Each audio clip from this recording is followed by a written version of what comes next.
और इन्वेस्टमेंट्स का मतलब क्या होता है, जब हम जो पैसा सेव करते हैं अगर उस पैसे को हम कहीं ले जाकर बैंक में एफडी कर दें या बैंक के सेविंग बैंक अकाउंट में डाल दें या फिर म्यूचुअल फंड में इन्वेस्ट कर दें या फिर कोई रियल एस्टेट प्रॉपर्टी परचेस कर लें, राइट, या फिर गोल्ड परचेस कर लें, तो इसको हम क्या बोलते हैं, इन्वेस्टमेंट बोलते हैं, राइट। इनकम के दो हिस्से होते हैं, expenses and savings, right.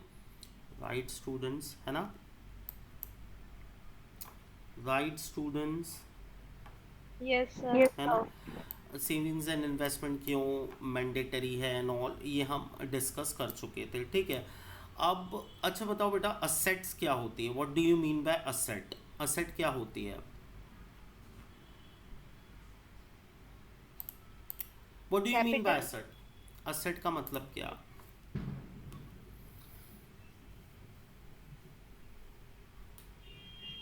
Asset का मतलब क्या, टेल मी।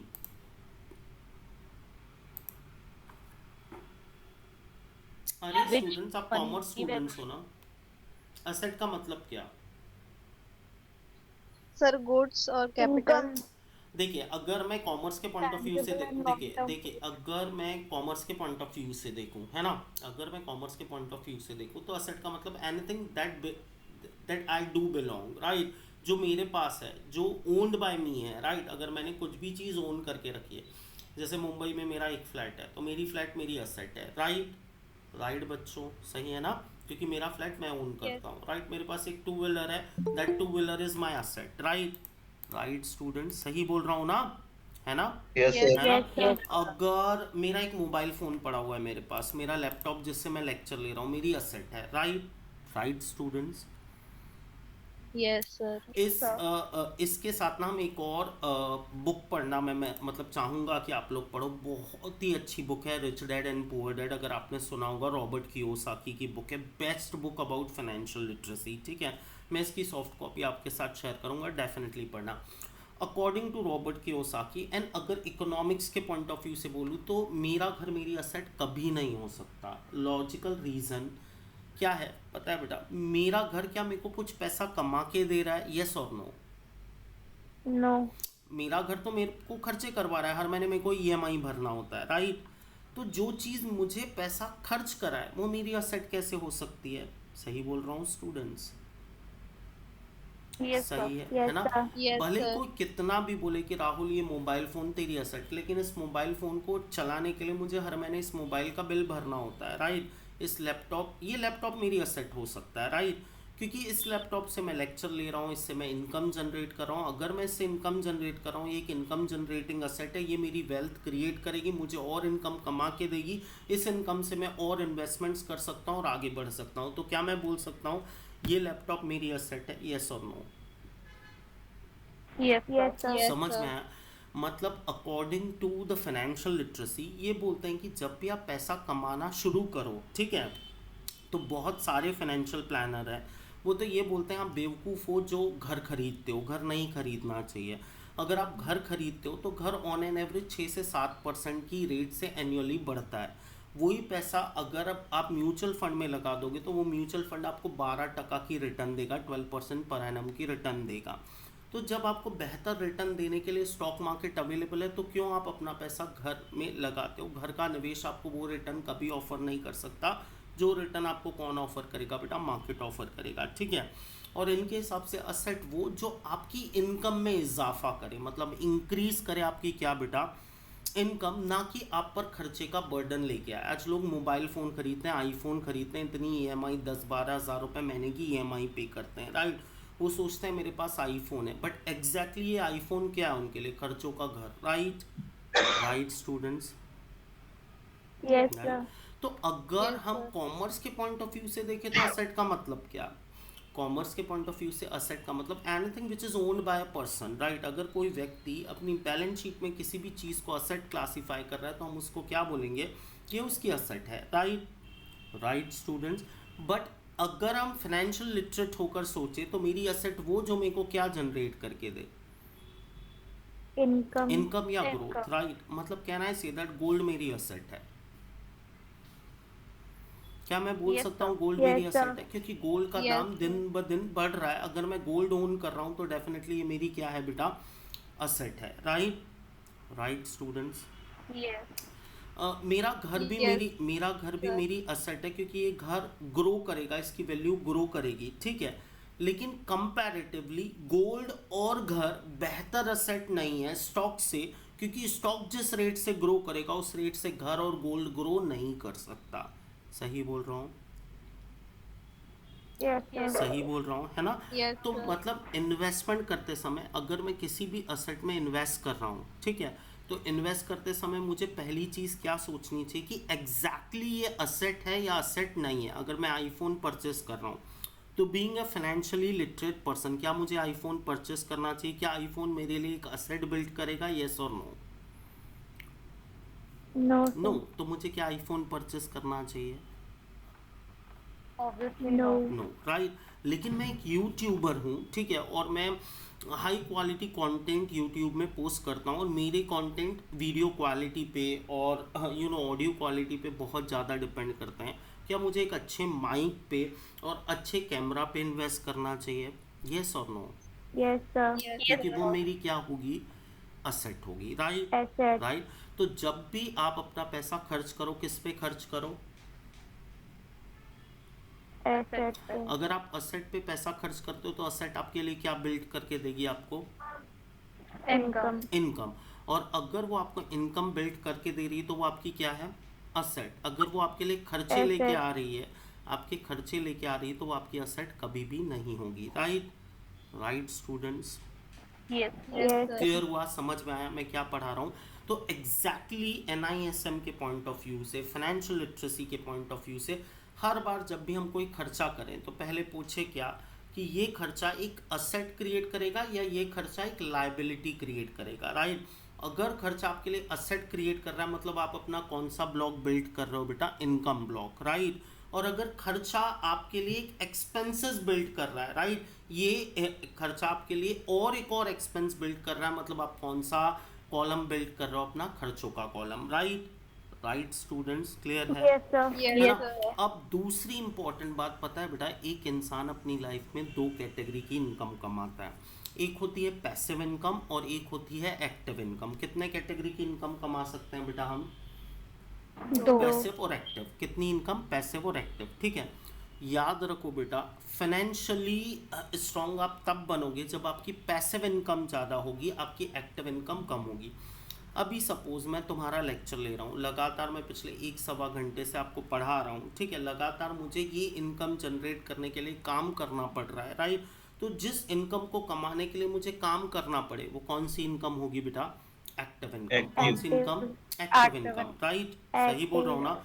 लेकिन मैंने इतना मेहनत किया, मैंने ये लेक्चर रिकॉर्ड किया, अब मैं ये रिकॉर्डेड लेक्चर सेल करूँगा, ठीक है, तो रिकॉर्डेड लेक्चर के लिए क्या फिर से मुझे पढ़ाना पड़ेगा? Answer would be no, right?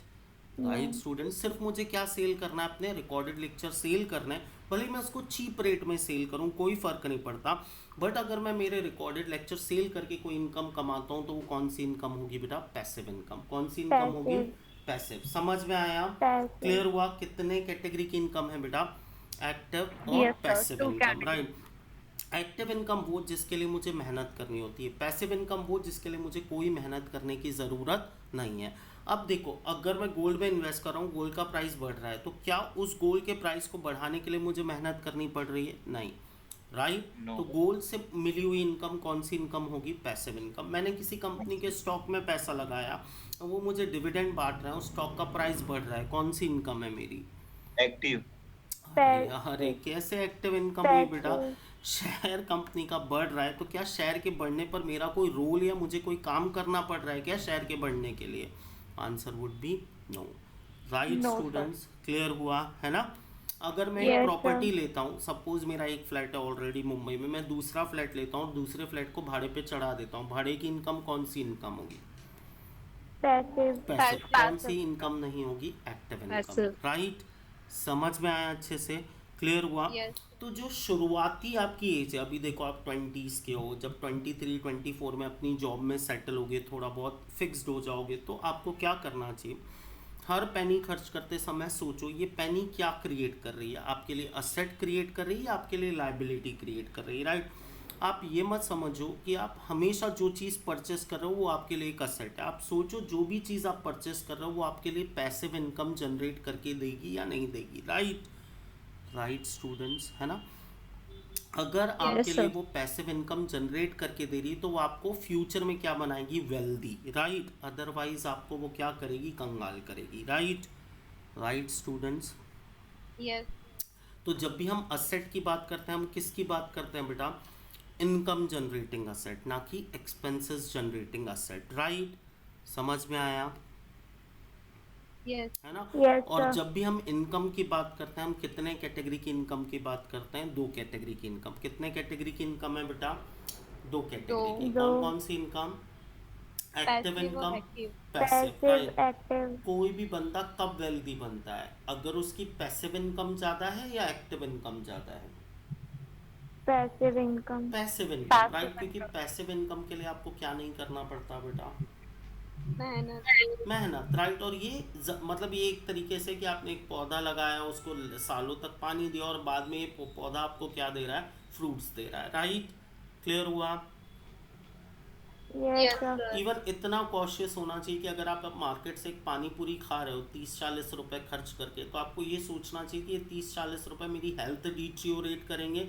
आपकी बॉडी आपकी सबसे बड़ी असेट है ना।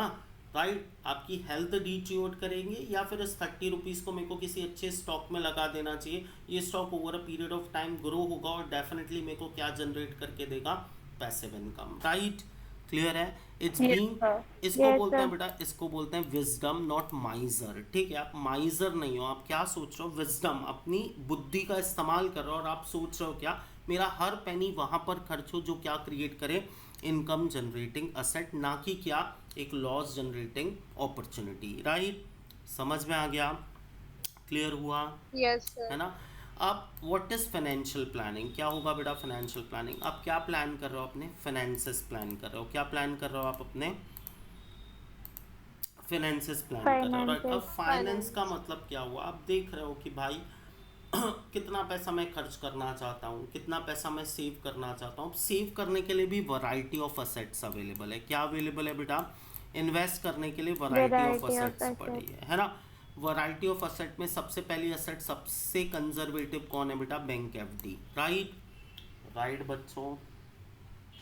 Yes, sir. Yes, अगर sir. आज मैं अपना पैसा इन्वेस्ट करना चाहता हूँ तो इन्वेस्ट करने के लिए वैरायटी ऑफ असेट्स अवेलेबल है। पहली वैरायटी ऑफ असेट्स कंजर्वेटिवली सोचता हूँ, जैसे पेरेंट्स सोचते हैं हमारे, एफडी कर दो। Right, the first option is what बेटा, फिक्स्ड डिपॉजिट। राइट, दूसरा ऑप्शन कौन Yes, सा sir. नजर आता है आपको, रियल एस्टेट। राइट, दूसरा कौन सा ऑप्शन नजर आता है बेटा, real estate. Real right, estate. आप देखिए पुराने जितने पुराने लोग हैं वो 2 ही चीज़ों से बने हैं। ठीक है, अगर आप एक मिडिल क्लास फैमिली को बिलोंग करते हैं, ठीक है, तो आप देखोगे आपके पेरेंट्स ने समय समय पे एफडी करके रखी होगी। ठीक है, या फिर क्या परचेस करके रख दिए होंगे, रियल एस्टेट परचेस करके रख दिए होंगे। क्योंकि जो पुराने लोग होते थे वो बहुत ज़्यादा रिस्क टेकर नहीं होते थे। उनको डर लगता था कि भाई ये स्टॉक कौन सी बला है, हमको इस लफड़े में नहीं पड़ना। हम बेहतर है अगर हमारे पास पैसा है, सेविंग्स है, तो हम इसको एफडी कर देंगे, फिर जब कोई अच्छी अपॉर्चुनिटी मिलेगी तो इसको रियल एस्टेट में कन्वर्ट कर देंगे, मतलब 1-2 फ्लैट 4 फ्लैट बना देंगे। क्लियर है, समझ में आया। मैं क्या पढ़ा रहा Yes, हूँ बेटा, yes, sir. Variety of assets available for investment. ठीक है, अब देखते हैं एफडी के साथ क्या प्रॉब्लम है।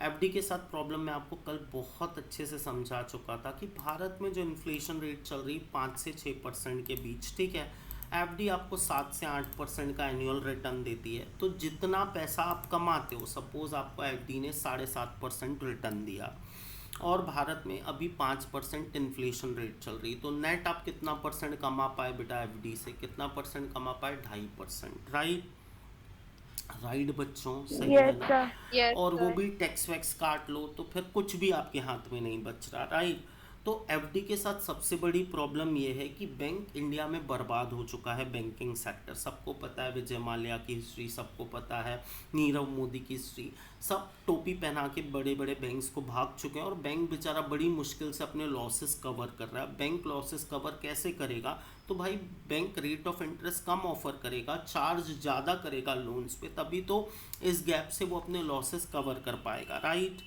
राइट बच्चों, Yes, सही है ना। sir. बैंक कैसे लॉस, आज इंटरेस्ट रेट क्यों गिर रही है, तो अगर मैं ब्रॉडर पॉइंट ऑफ व्यू से सोचूं तो भाई ये जितने लोग बैंक का पैसा खा के भागे हैं, ठीक है, बैंक थोड़ी नहीं अपने डिपॉजिटर को बोल सकता है कि नहीं नहीं भाई मैं तेरे को तेरे पैसे वापस नहीं करूंगा, पैसे तो वापस करने पड़ेंगे ना।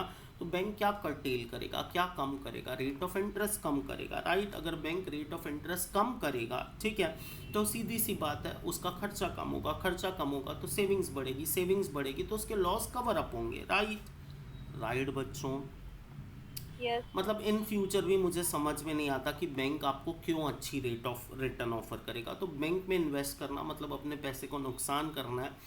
बैंक में इन्वेस्ट करने से बेहतर है आप क्या कर दें, बैंक में इन्वेस्ट करने से बेहतर है कि आप क्या कर दें, खर्च कर दें पैसे को, राइट। राइट बच्चों, क्लियर है। Yes. Yes, sir. Real estate का सबसे बड़ा प्रॉब्लम मेरे को नज़र आता है फंड की वॉल्यूम, राइट। आज अगर मेरे को मुंबई में एक फ्लैट भी परचेस करना है अच्छी लोकेशन में तो मेरे पास मिनिमम 1 करोड़ रुपए होने चाहिए, राइट। राइट बच्चों, Yes, sir. अब इतना पैसा हर किसी के पास तो होता नहीं, होता है क्या, नहीं होता ना। आप अगर जॉब करोगे, जॉब में 50-60 हज़ार 1 लाख रुपए महीना कमाओगे तो आपको लगता है आप over a period of time साल के 12 लाख कमा रहे हो, आपको 1 करोड़ कमाने में कितने साल लग जाएंगे, राइट बच्चों। Right students, around 8 Yes. से 9 साल, Yes, राइट। sir. तो रियल एस्टेट में इन्वेस्ट करना भी वाइज नहीं है, राइट। मतलब कैसे इन्वेस्ट करोगे, इसके लिए क्या लगेगा, बल्क फंड लगेगा, राइट। राइट बच्चों, सही है। Yes, sir. Yes, sir. तीसरा ऑप्शन है आपके पास stock market, right.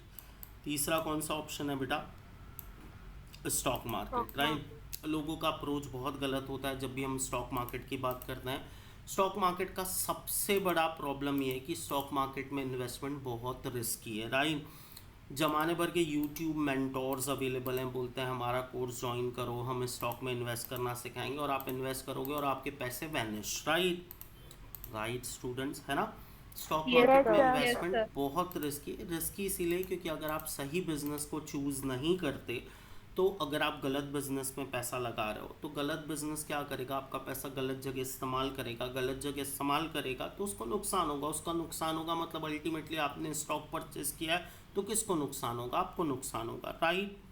Right students, Yes, sir. Yes, sir. और चौथा अच्छा ऑप्शन आज की डेट में अवेलेबल है म्यूचुअल फंड। क्या अवेलेबल है बेटा, mutual Mutual fund. fund. Mutual Mutual fund क्या fund. बोलता है, म्यूचुअल फंड ये बात बोलता है कि भाई आप अच्छी रिटर्न कमाना चाहते हो एफडी से ज़्यादा, ठीक है, आप रियल एस्टेट जितना पैसा कैरी नहीं कर रहे, कोई दिक्कत नहीं, आपको स्टॉक मार्केट की समझ नहीं है, कोई दिक्कत नहीं, आप एक काम करो हमारी यूनिट्स परचेस कर लो, हमारी यूनिट परचेस करके हमको पैसा दे दो, ठीक है। आप जो पैसा दोगे, हमारे पास एक्सपीरियंस्ड फंड मैनेजर हैं, असेट मैनेजर्स हैं जिनको स्टॉक मार्केट की अच्छी खासी समझ है, राइट। आपको समझ नहीं, कोई दिक्कत नहीं, आपका फंड कौन मैनेज करेगा, एक एक्सपीरियंस्ड फंड मैनेजर मैनेज करेगा। कौन मैनेज करेगा बेटा, एक एक्सपीरियंस्ड फंड मैनेजर, क्लियर है। तो एक एक्सपीरियंस फंड मैनेजर अगर आपके फंड्स को मैनेज करेगा, ठीक है, तो आपको लॉस होने के चांसेस क्या होंगे बेटा, बहुत कम होंगे, right. Right students, Yes, Yes, sir. sir. Clear है। तो इसको हम क्या बोलते हैं बेटा, म्यूचुअल फंड्स। क्या बोलते हैं, म्यूचुअल फंड। आज की डेट में इंडिया में अराउंड 12% Mutual. रिटर्न ऑफर करते हैं, कौन, म्यूचुअल फंड। समझ में आ गया, क्लियर हुआ, Yes, sir. क्लियर हुआ। तो जब भी मैं फाइनेंशियल प्लानिंग की बात करता हूँ तो फाइनेंशियल प्लानिंग का मतलब क्या है, मैं प्लान कर रहा हूँ कि आपने इनकम और एक्सपेंसेस, क्या प्लान कर रहा हूँ बेटा, अपने इनकम और एक्सपेंसेस, Income और एक्सपेंसेस एक्सपेंसेस को रिड्यूस करके सेविंग्स एलिमेंट को बढ़ाने की कोशिश कर रहा हूँ, और सेविंग्स के थ्रू जो भी पैसा मेरे पास बचता है उसको मैं तरह तरह की असेट्स में इन्वेस्ट करता हूँ, ठीक है। इसमें एक और असेट कौन सी हो सकती है बेटा, गोल्ड, राइट। एक और असेट क्या हो सकती है, गोल्ड। समझ में आया। अभी आपको जितना सिंपल दिख रहा है, धीरे धीरे स्टॉक मार्केट काफ़ी इवॉल्व हो रहा है, सॉरी इन्वेस्टमेंट मार्केट काफ़ी इवॉल्व हो रहा है। अब तो ज़माने भर के मॉडर्न इंस्ट्रूमेंट्स अवेलेबल हैं, REIT है, इन्वेट है, जिसका आपने नाम भी नहीं सुना होगा, ठीक है। आपके वेंचर कैपिटल फंड्स है, ऑल्टरनेट इन्वेस्टमेंट फंड्स हैं, बहुत सारी चीज़ें हैं, वो हम आगे पढ़ते जाएंगे। बट मोटा मोटा आज की डेट में हमारे पास इन्वेस्ट करने के कितने ऑप्शंस अवेलेबल हैं बेटा, gold, fix deposit, real estate, stocks and mutual fund. कितने ऑप्शंस अवेलेबल है बेटा, 5 ऑप्शंस अवेलेबल हैं, क्लियर है। Yes, समझ sir. में आ गया? ठीक है, Yes, sir. Yes, हम sir. वहाँ इन्वेस्ट करेंगे जहाँ रिस्क मिनिमम पॉसिबल हो और रिटर्न्स हायर पॉसिबल हो। और आज की डेट में सबसे बेहतर ऑप्शन कौन सा है?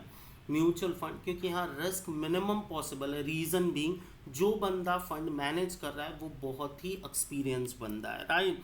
फंड मैनेजर बहुत एक्सपीरियंस बंदा है, ठीक है। तो वो क्या मैनेज कर रहा है बेटा?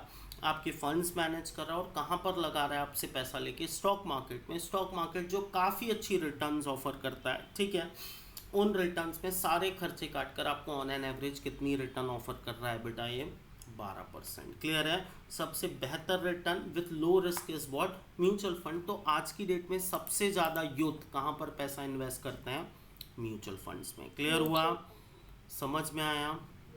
ठीक है। अब आपके लिए एक असाइनमेंट है बेटा, आज के लिए 2 असाइनमेंट्स है, मैं वो आपसे व्हाट्सएप और ग्रुप में शेयर करूंगा। ये एक असाइनमेंट है कि आपको मेरे को बताना है कि इन 5 असेट्स में एनुअल ग्रोथ रेट क्या है। क्या बताना है? इन 5 असेट्स में एनुअल ग्रोथ रेट क्या है। ठीक है, एनुअल ग्रोथ रेट को बोलते हैं CAGR। क्या बोलते हैं बेटा? क्या बोलते हैं? CAGR. CAGR stands for compounded annual growth rate. ठीक है, ये 5 असेट्स की आपको मेरे को क्या ढूंढ के बताना है? Compounded annual growth rate. क्या बताना है कि ये चीज़ें किस एनुअल ग्रोथ रेट से बढ़ रही हैं। क्लियर हो गया? समझ में आ गया स्टूडेंट्स? समझ में आ गया? ठीक है, क्या पढ़ रहे थे हम लोग? Yes, sir. Basics of NISM। आज के लेक्चर का मतलब सेकेंड लेक्चर मैंने NISM का फिनिश किया। मैं रिपीट करता हूँ, आज के लेक्चर में हमने कई चीज़ें सीखी। सबसे पहले, अगर आज की डेट में आप कहीं पर भी पैसा खर्च कर रहे हैं तो आप सोचिए, आप जो भी खरीद रहे हैं वो एक असेट है या लाइबिलिटी। अगर वो आपको इनकम जनरेट करके दे रही है, आपकी वेल्थ को ग्रो करने में मदद कर रही है, तो वो क्या है बेटा? असेट।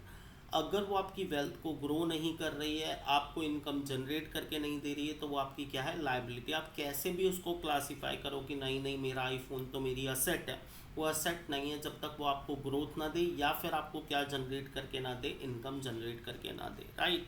लाइफ में वेल्दी बनना है तो कौन सी इनकम पे वर्क करना है? Passive income, right? Active income का एक लिमिटेड स्कोप है, क्योंकि एक इंसान अच्छे तरीके से 8 घंटे दिन से ज़्यादा काम नहीं कर सकता। काम करके जो इनकम कमा रहे हो that is called active income. बिना काम किए जो इनकम कमा रहे हो, when your money works for you, right, that is called कौन सी इनकम बेटा? Passive income, right? आज के डेट में अगर आप बचत करते हो तो बचत करने के बाद इन्वेस्टमेंट के लिए आपको मोटा मोटा कितने ऑप्शंस अवेलेबल हैं? बचत है गोल्ड में लगा दो, बचत है FD कर दो, बचत है कोई प्रॉपर्टी परचेस कर लो, राइट? बचत है स्टॉक्स में लगा दो, बचत है म्यूचुअल फंड में लगा दो। बेस्ट ऑप्शन कौन सा है आपके पास? Mutual fund. क्लियर हो गया? समझ में आया? कल Yes, आपको sir. सिर्फ मेरे को बताना है कि क्या इनकी एनुअल ग्रोथ रेट है। क्लियर हो गया? समझ में आया स्टूडेंट्स? मैं Yes, दोनों sir. रिकॉर्डिंग्स आपसे शेयर कर दूंगा। कल मिलते हैं, आपको 2 असाइनमेंट्स मिलेंगे, दोनों कंप्लीट करके सबमिट करना, तब हम नेक्स्ट लेक्चर में मिलेंगे। ठीक है, बाय बच्चों, बाय।